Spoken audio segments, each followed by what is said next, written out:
In this session, we'll take a look at quadratic functions and graphs. Here's the standard form of a quadratic function. P of x is equal to ax squared plus bx plus c, where a, b, and c are coefficients. The next form of a quadratic function is called the vertex form. In this form, we have p of x is equal to a times the quantity x minus h squared plus k. When using a quadratic formula in this form, we see that the vertex of the parabola is h comma k from the given form. The axis of symmetry is x is equal to h. The axis of symmetry is a vertical line such that the graph can be folded unto itself. The minimum or the maximum value of a function is the k-coordinate of the vertex.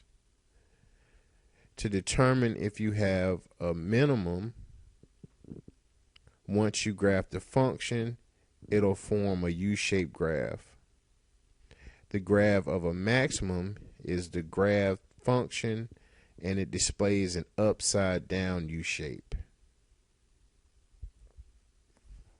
Now we'll look at completing the square, how we can transform a quadratic function from standard form to the vertex form.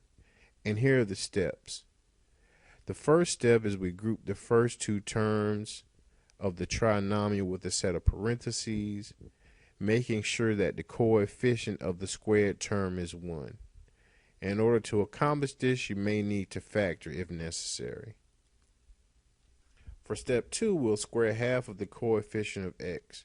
We'll add b divided by 2 quantity squared to each side of our equation. The third step will isolate the term involving p of x on the left-hand side. And the last step will factor the right-hand side as a square of a binomial. So let's take a look at an example. Here we're asked to complete the square on the quadratic function p of x is equal to negative x squared minus 6x minus 8. Here's the solution. The first thing we'll do is group the first two terms in a set of parentheses.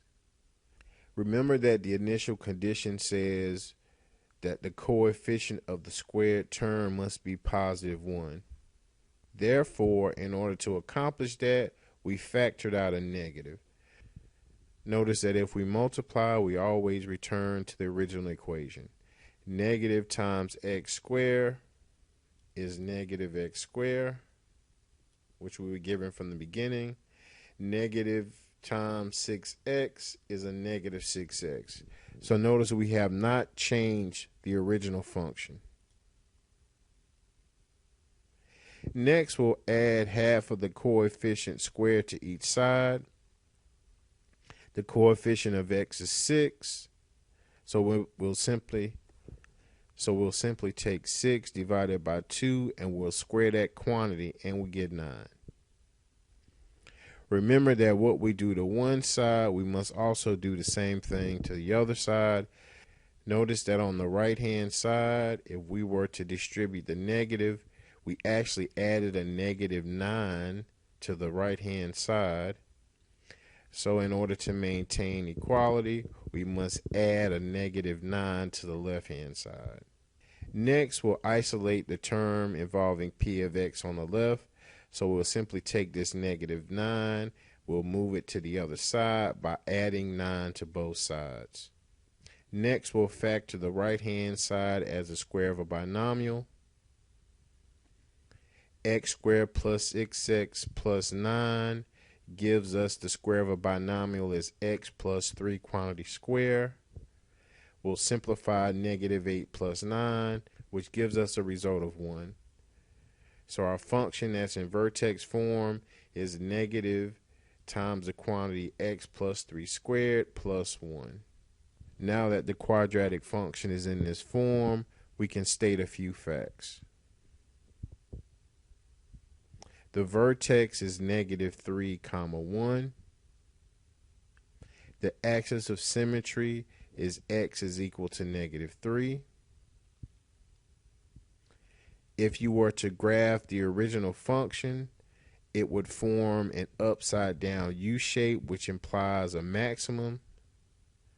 In order to determine a maximum value, we'll simply look at the k coordinate of the vertex, which is 1.